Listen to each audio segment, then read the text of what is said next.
Hi everyone, hope you're doing well from wherever you're watching this channel, depending on your time zone. Now, people are discussing the 2032 elections in this country, but we are soon heading to 2027. And the focus actually is on Luya politics, where Raila Odinga will not be available, where President William Ruto will not be on the ballot, but we will have new group of leaders coming out like those who have existed: Kalonzo Musyoka, Rigathi Gachagua, Eugene Wamalwa. Then a new group of leaders, akina Matiang'i, Kalonzo Musyoka. They will be looking for a chance. Now, in absence of Raila Odinga, there is some kind of vacuum in the Western region. Hiyo ndio ukweli wa mambo. Because Raila has controlled numbers in Western. Just go and check at Kakamega. Out of 12 members of parliament, 2 ANC, 1 DAPK. The rest, 9 ODM. Come to Vihiga, you go to Busia. Even in Trans Nzoia, we have ODM MP. Then you go to Nairobi. So, ODM has had a huge stake due to Raila Odinga's influence. And now Raila is not here. There was a chance, or there can be a chance, for Luyas now to chant their own political party. Because that man who used to pull numbers is not there.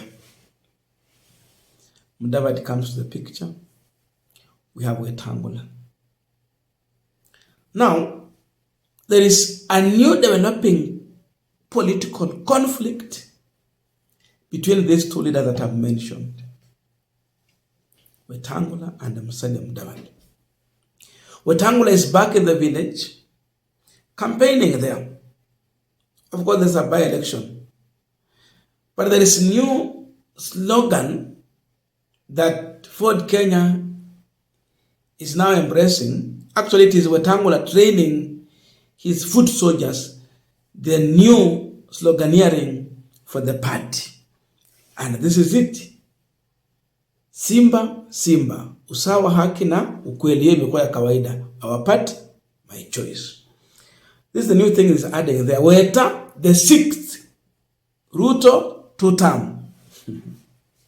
The issue of Weta, the 6th, is raising so many questions. Simba, usawa, haki na ukweli. Our party, my choice. Weta, 6th. Ruto, 2-term. Ruto, 2-term. Vini, Dani. Now, with Weta the 6th, where does this one leave Musalia Mudavadi? That is the question. And this is Mudavadi's position and his people. They are really sharing this information after getting the message from Bungoma. As the kingpin of the Luya nation, I have heard the voice of my people, and in 2032, I will lead you into Canaan.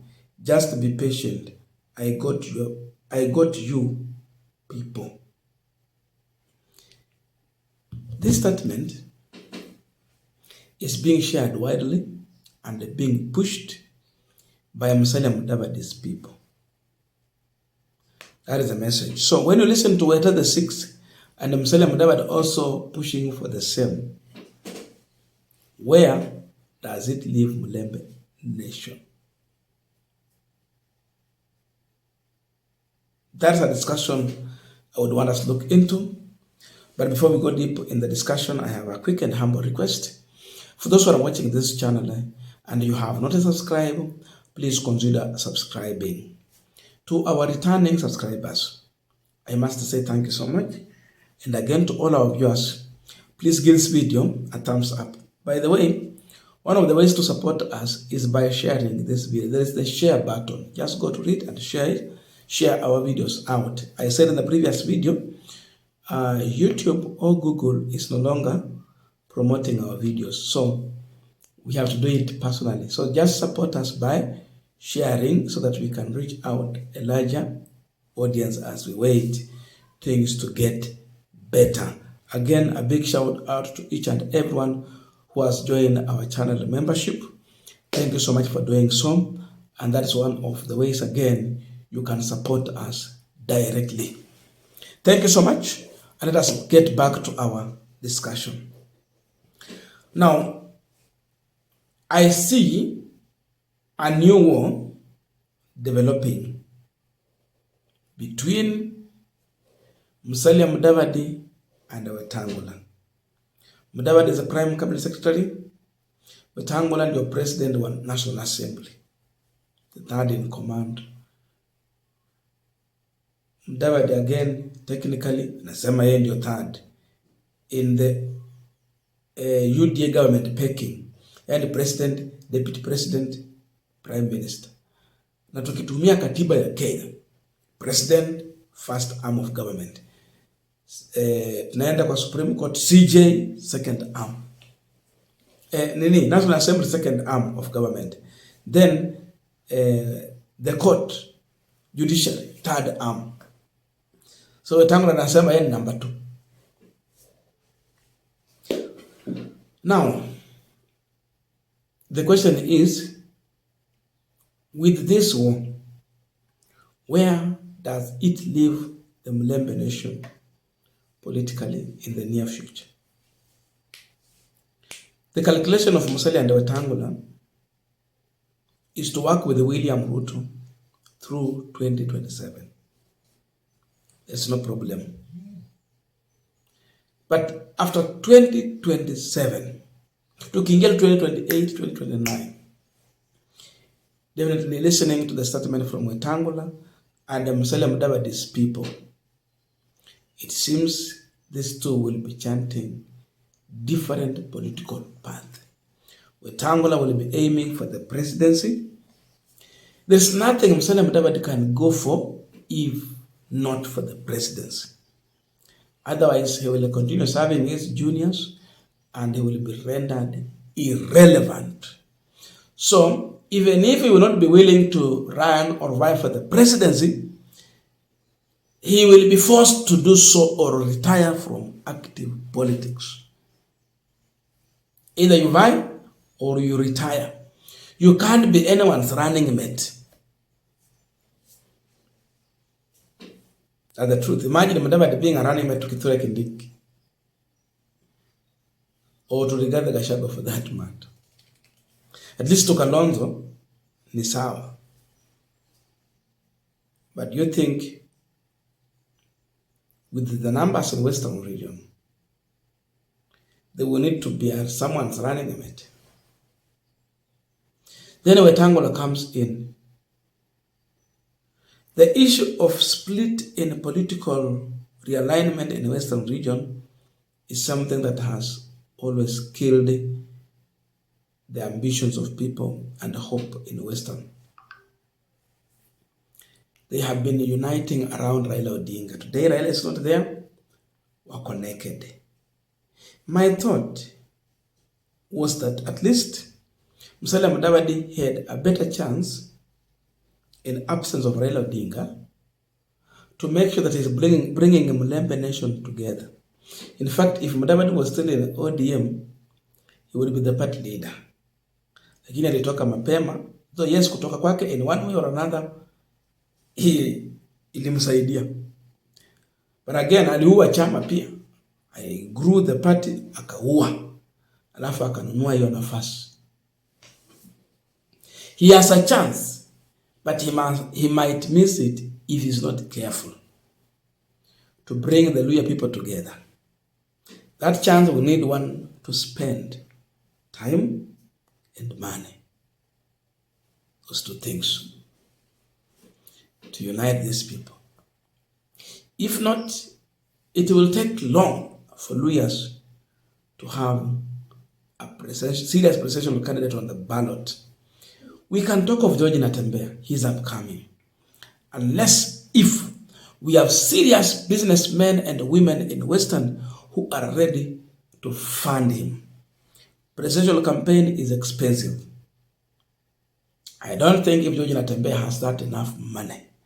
Mudavadi has money, but Mukonogam, he can do it with the other helps. But George Natembeya, his international network bado iko chini. In terms of finances, we cannot compare that one to Musalia or even Wetangula, bado. But for him to succeed, hata huyu Eugene, bado. For him to succeed, lazima tukue na wana biashara Waluya kwanza who are willing to support vile watu wa Mount Kenya wanafanya. Otherwise, people who are in a better position ni watu kama Musalia.